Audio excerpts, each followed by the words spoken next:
California Cooking. Today's episode is all about the holidays. And the holidays are usually synonymous with house guests. Whether it's family or friends you have in town, it's always nice to treat them to a yummy breakfast. I'm showing you how to make the easiest eggnog French toast, but if you prefer to go out, Chris Burrous takes us to an incredible waffle spot. Then they're twins who built a business based on their love of cheese. The Cheese Twins show us how to make the perfect holiday cheese board. And does Levi like it? I make him a festive holiday snack, but does he like it? First up, this is something we make at my family's house every Christmas morning. It is our Eggnog French Toast. It is so yummy, we actually wait for it every year. It's eggnog, challah bread, and it makes the most delicious French toast.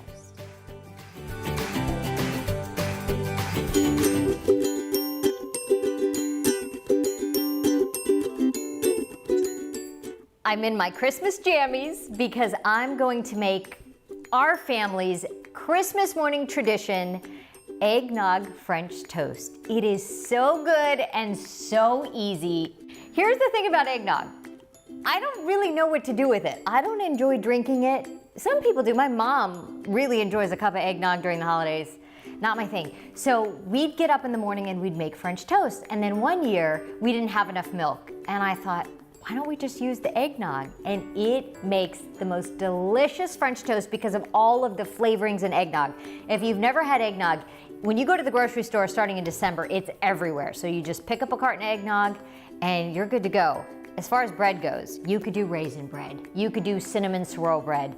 I get the challah and I cut it the night before, or at least leave the loaf out the night before, because the way to get good French toast is you kind of want stale bread. I know that sounds strange, but you want the custard or the eggnog to soak into the bread. And if it's too fresh and too soft, you're just gonna have a mess. So I cut the bread the night before. I just leave it out in an open pan or on the counter so it hardens up a bit. And this challah, it's just an eggy, beautiful bread for French toast. And I cut a bunch of slices, pretty thick. I would not buy, you know, your traditional white sandwich bread, the thin sandwich bread. It's just too thin and it falls apart in the process. So I like a thicker slice, and that's why I kind of like to slice it myself. We take our eggnog, and eggnog really is delicious because it's full of so many flavorings and it's thick, but I even like to add 1 or 2 eggs to that. You could certainly just do the eggnog without the eggs, but I like to beef it up and have an eggier consistency for my French toast. So I'm gonna do 2 eggs. And if you haven't had eggnog or tried it, just pick up a carton of it at the store, because I really think it evokes the feelings of the holidays. When you take a sip of it, it's got the cinnamon and the nutmeg flavors. And this idea, like I said, one Christmas morning, you know, my mom was making breakfast and everything's closed Christmas morning. We didn't have enough milk and we saw that eggnog sitting there because it never gets finished. You can't possibly drink it all. And it worked out beautifully. So we've been doing this recipe in my family 20 years, I would say. I also like to zhuzh up the eggnog a little. You don't have to. You could just do the eggnog. I add even more cinnamon. And if you have nutmeg, clove, but I just love cinnamony French toast. And I take an orange or a clementine and I like to zest that into the mixture because it gives a little extra something. I think orange at breakfast time is always so nice, and you always have these clementines sitting around this time of year. So why not zest up a little? And then you can squeeze them into your mimosa when you're enjoying your French toast. All right, got our orange.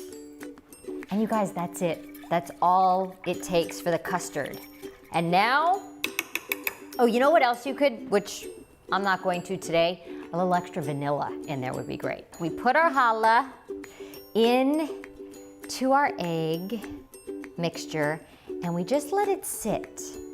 And really, I think the best thing would be when you wake up Christmas morning, you start doing this. You let it soak through. You want the whole bread to soak up with the mixture, not to the point where it's falling apart, but I like this to sit in here for a good at least a good 15 minutes. And then you flip it to the other side and you just let it soak it up. So the French toast has been soaking about 20 to 30 minutes. You want the bread to basically have soaked up a lot of that custard, and you want it all the way through the bread, otherwise you're not gonna get the flavor. And some butter into our nonstick. I like to do nonstick. If you have a griddle for French toast, that would be fantastic, but a nonstick skillet is the way to go. Medium heat. Now we're gonna put our French toast in. Eggnog French toast. And you wanna cook it on a medium heat because you want it to cook all the way through. You don't want it to burn and not get cooked in the middle.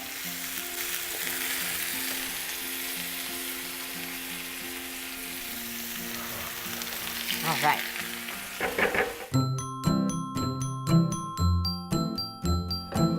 This makes the house smell so good on Christmas morning. Okay. It got nice and golden brown. Woo! And then, just to make it look kind of pretty, I would stack it up like that, okay? That would be a large one serving, but you get where I'm going. Now, I think you have to have a little pat of butter and watch it melt on top. Okay, maybe another little guy over there. I have to do it. I have to drizzle a little bit of this syrup on top. Okay, and then last but not least, some powdered sugar. And then just have it snow on your Christmas morning eggnog French toast. And that's it. Breakfast. It smells so good. Okay, just a little piece. Get a little syrup, a little butter.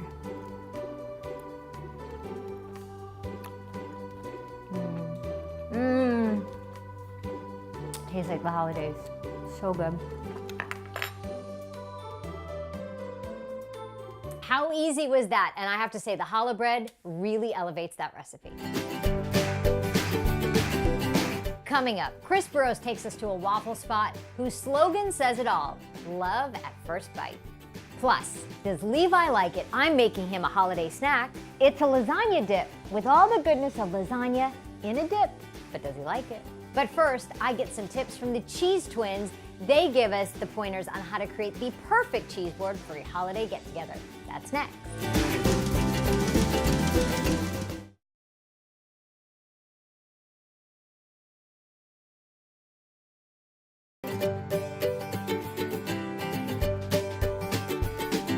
I discovered the cheese twins on Martha Stewart's Instagram. I was intrigued by two brothers who love cheese as much as they do.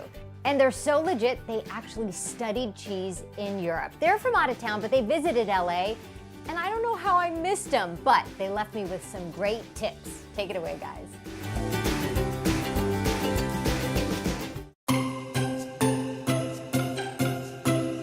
Hey Jessica, it's Michael and Charlie at Cheese Twins. Jessica, we found the cheese shop for you. If you're in Beverly Hills, this is the place to be seen with cheese. We want to give you some tips for when we go to your holiday party about how to put a cheese board together. We're gonna look for some cheeses with nice texture, color, and flavor. So come on, we're gonna go inside. Hi, Michael and Charlie. This is gonna be fun. I wish I could be with you, but the cheese store of Beverly Hills didn't want to leave me out, so they sent this amazing board of cheeses so I can play along.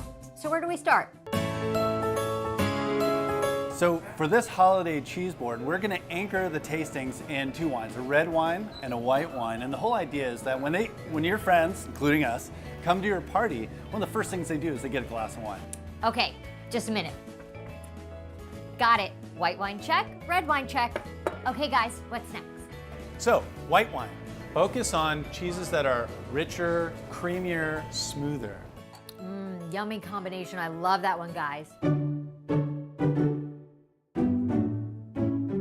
For red wines, it's gonna be, you're gonna have more flexibility in the savory department. So things that are sort of meatier, brothier. Okay guys, a little red wine. Let's give it a try. Now, meatier and brothier, I don't know what that would mean for cheese necessarily, but I hear nice sheep's milk with some strong flavor goes good with the red. That has a really kind of pungent, that's gonna work nice with this. That's a delicious combination. Hey, Jessica, you don't have to believe us, okay, about our tips. We brought in Tony. He's the buyer and the cheesemonger here at the cheese store of Beverly Hills. I know Tony. Tony sent these lovely cheeses. That was so sweet of him. But Tony, tell me, how do I make the perfect cheese board for the holidays? I like to do cheese boards on a neutral board. This is slate, and then we have wood boards. And look at a cheese board as almost like art. A fine piece of art will have just a simple frame around it and let the art do the talking. Tony, do you approve? For the holidays, I love bubbles. Bubbles meaning champagne, sparkling wines. Now we're talking, Tony. We have gratte pie, which is a triple creme from Champagne, and triple creme meaning it's 70% butterfat. So basically, it's a very rich, buttery cheese. It's like butter in cheese form. Yeah. And the acid from the champagne or the bubbles cuts through that, and it's a perfect match. So creamy. That's gonna go nice with a little bubbly. Tony, this is so good. Langres from Burgundy, very traditional cow's milk cheese. Little indentation in the center. Tradition is you put a few drops of champagne and let that sit on the top. This is festive. And let it sit, he said. Fun. A great cheese. This is Alpenblumen from Austria, and it has it's an alpine cheese. It has the natural flowers, alpine flowers, that are encased around it. What a beautiful idea. They put the dried flowers on the cheese at the shop. That would be a great gift. And again, truffles are very big during the holidays. This is a triple creme. Again, 70% butterfat with a layer of truffles in the center. And another triple creme, St. Angel. These are all fantastic, rich cheeses. And a chèvre from Pascal Belver called Roux Blanc, which is crisp, clean, just like a champagne. Okay, I'm gonna go for the truffle one. Look at that, the truffle running through the middle of it. Yes, Tony, you've got all the right tips. We're in a secret back room, and it turns out you can't even get in here unless you know them. So, really cool. And Tony hooked us up with the 2 cheese boards, and so we thought we'd give you some tips about do's and don'ts. Michael, do. Okay. For do, you need to try new cheeses. This is a way to open up your horizons. It's just like if you're going to take a vacation to a new country, a new city, a new part of the country. That's what eating cheese is all about. Okay, guys, I'll try something new. I don't usually like blue cheese on a cheese board. I avoid it. But I'll try a little of this chèvre bleu something.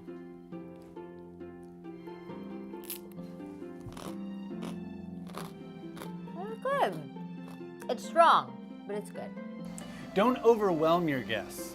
There's a lot of cheeses. That's 10 cheeses. One way to make it more approachable is have little tags, some identifiers to help people know what the cheeses are.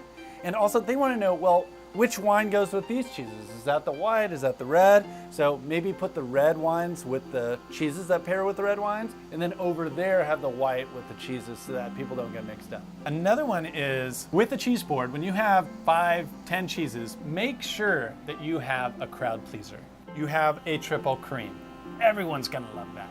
No one's gonna shy away from that. So if you're crazy about blue cheeses, don't pick 10 blue cheeses. Pick 1, maybe 2 if you're crazy about them. Another do is play around with format. So color, shape. Here you have some brilliant little, it's really a wonderful combination of shapes. We have a couple of round ones, we have some bars and odd shapes, and then this one was pre-cut. So this person Tony was able to diversify the shapes on the board just by cutting a round cheese. Last don't listen to us. So there's no rules with cheese. You can do anything you want.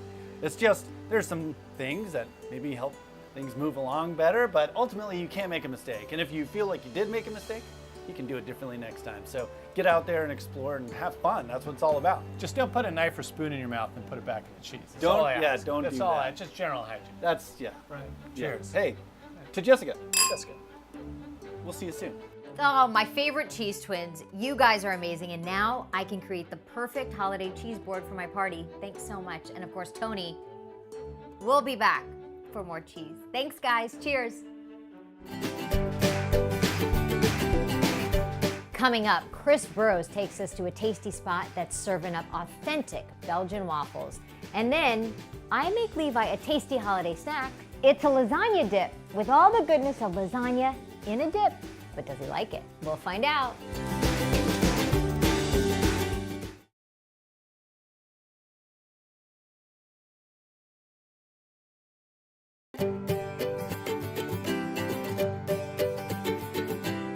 You know, sometimes around the holidays, you just want to go out for breakfast. Chris Burrous is taking us to a waffle spot, and their tagline is, love at first bite. They're serving up authentic Belgian waffles.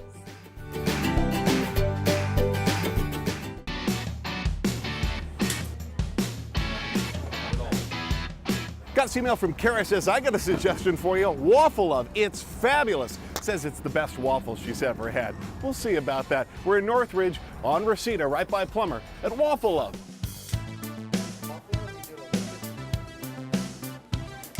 Kara, hi, I'm Chris. Hi, nice to meet you. Nice to meet you. Nice to meet you. You love this place. Oh, I love it. Oh, the waffles, so good. Waffles are my favorite food. Anytime you start going like this, you know it's going to be good.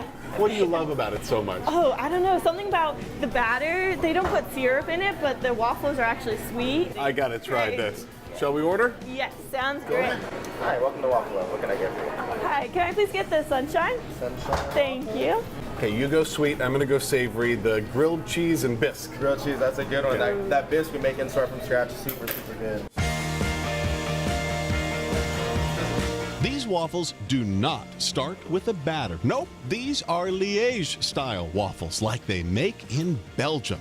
They start as mounds of dough. Those are imported Belgium pearl sugar crystals. They stud the dough with them. When the waffle dough hits the irons, those chunks of super sugar caramelize. See how shiny the waffle gets? Golden goodness. Crispy on the outside, flaky on the inside.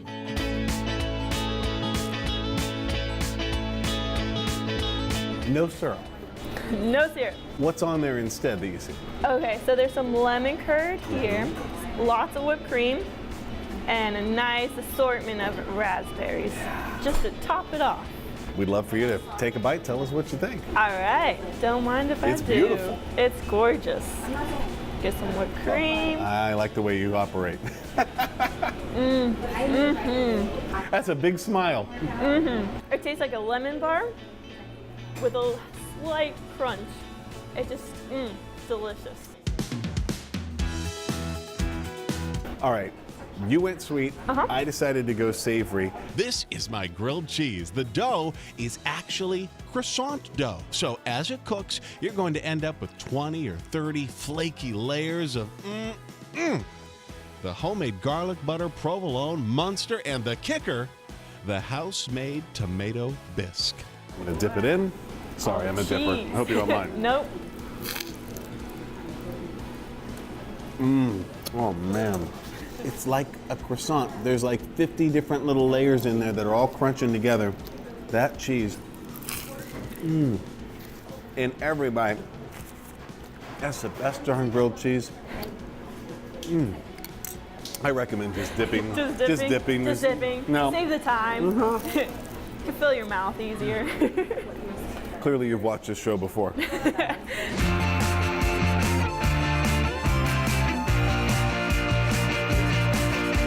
There's about 8 different sweet and 2 savory waffle flavors. Try them all. The story of the owners is on the wall. One was a banker, quit to run this joint, and their super popular food truck.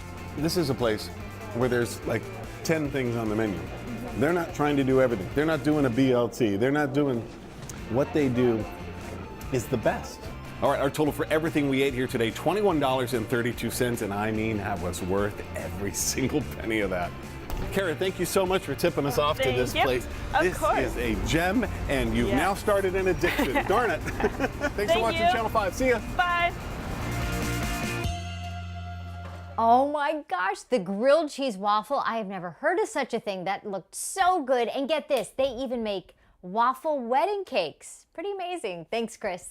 Now for Levi Likes It. I make him a festive holiday snack, lasagna dip. He loves red sauce and cheese and pasta. And I thought, well, let me put all those things in a dip, but does he like it?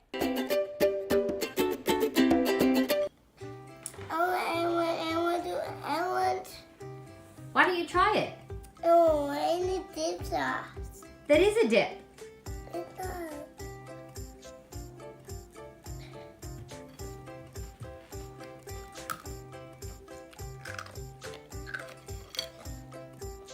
This was better. Hey, Levi, can you come try the dip? No, let me know this is for food.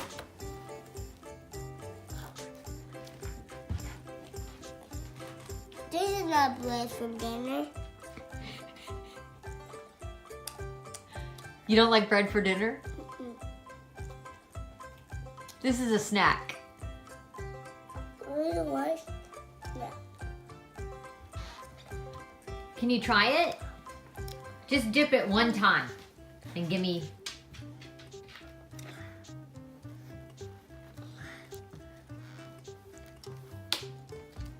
What do you think?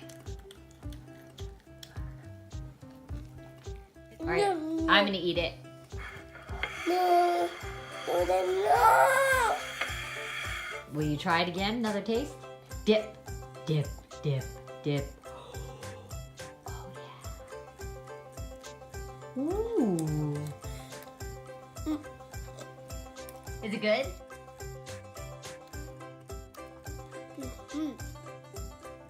Yay! He liked it. That's my Christmas gift. If you want to find out how to make it, go to ktla.com. Thanks for joining us. Happy holidays. You have cheese? I still see. I have cheese. Oh. Ah!